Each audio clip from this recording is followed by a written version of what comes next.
First of all, nominations for Best Actor in a Leading Role. Colin Farrell, Brendan Fraser and Austin Butler.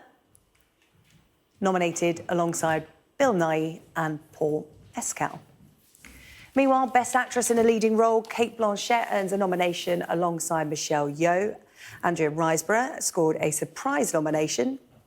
Ana de Armas and Michelle Williams also receiving a nod in this category.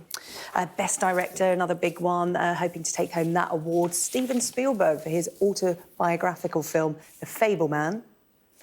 Duo Daniel Kwan and Daniel Scheinert, I hope I've pronounced that correctly, I'm sure they will pronounce it much better than me on the night, have also been nominated for their movie Everything, Everywhere, All at Once. Also nominated Martin McDonagh, Todd Field and Ruben Ostlund. Entertainment correspondents Katie Spencer and Claire Gregory are here with me and were nodding at my pronunciation. I got that. That was all right, wasn't it? Thank you. Award for pronunciation. I don't get many of those. Right, ladies, what an exciting afternoon. Let's go into Best Picture category first, because that got expanded not so long ago, didn't it, to include 10 films. There's a lot there for the judges to choose from. Which really does make it a much more interesting race, because rather than the Oscars being sort of accused of being films nominated that nobody's ever seen, it means now that the films that everyone's gone out to see are actually in the running and in contention. So things like Top Gun, massive summer blockbuster, took everyone by surprise by how good it is. Look, that's done so well today. As has, you've got names coming up, things like The Batman, which, you know, for the production and for sound and things like that. Elvis as well, very polarising film. People either loved it or hated it. That's in contention for Best Picture.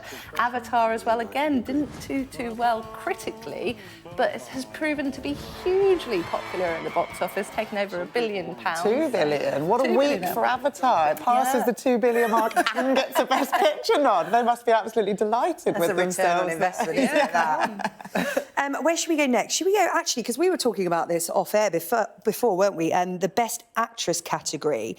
And the surprise nomination was Andrea Riseborough. Really interesting actress, a Brit, likes her independent films, but also will appear in big blockbusters as well. She's such a chameleon. Why was this such a turn-up for the books, if you like? Because generally, to be in the running for one of these awards, you have to have a studio behind you that has been pushing your film to everyone who it needs to go out to, holding parties, holding special screenings. This film didn't have that. Basically, all of the actresses within Hollywood have seemed to have got together and really made a concerted push for people to be talking about Andrea Riseborough's performance in this, because it is just an incredible performance that she gives in To Leslie, playing someone that won the lottery and then lost all her money and has struggled with addiction since. And yeah, it seems to have done the trick. She's now on the list, up against Cate Blanchett, who everyone thinks is one of the frontrunners. Yeah, somebody pointed out on Twitter that Cate Blanchett, actually, when she wins an Oscar, it's for when she plays the title role, which she does in this film. So that's a little bit of movie trivia that I picked up earlier on. But Claire, just explain to us a bit about how the campaigning for the Oscars works, because that's the interesting element to the Andrea Riseborough story, isn't it? Because normally you need big budgets. That's right. And you need to really woo these judges and audiences. Normally these campaigns have started months and months and months ago. They tend to kick off at festivals like the Toronto International Film Festival, things like that. And it's almost kind of pre-planned, preordained. At those times, we almost sort of know who we'll be talking about come this time of year. And yet Andrea Riseborough's campaign, if you like, started 1 week before voting on the Oscar nominations closed. So, I mean, what an incredible campaign. They will be teaching this in film school for years to come. Everyone will be wanting to get your mates to promote your film. Well, that's going to be one to watch on the night. Can we talk about other Brits as well, particularly in the Best Actor and Best Supporting Actor category? It's been an incredible announcement, really, for Irish talent as well. The Banshees of Inisherin, because it is an Irish-British co-production, but full of Irish acting talent in there. They've got 4 acting nominations, haven't they? Colin Farrell for Best Actor.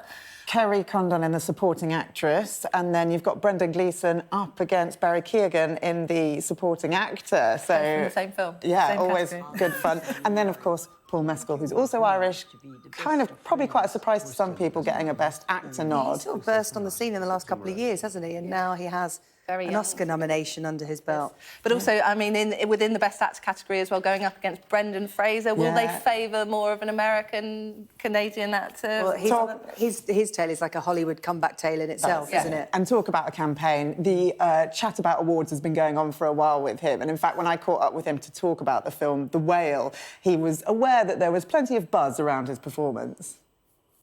The awards stuff, it's new to me, but we're all frothy and happy and giddy and happy for this with fingers crossed and fondest hopes for success. But who knows what the result is going to be. But I'm confident, and I think that we've got a shot at making it to the finish line.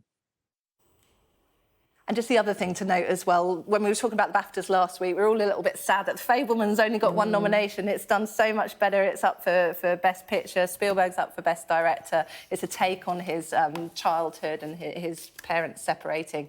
Definitely done a lot more well here at the Academy Awards, and rightfully so, really.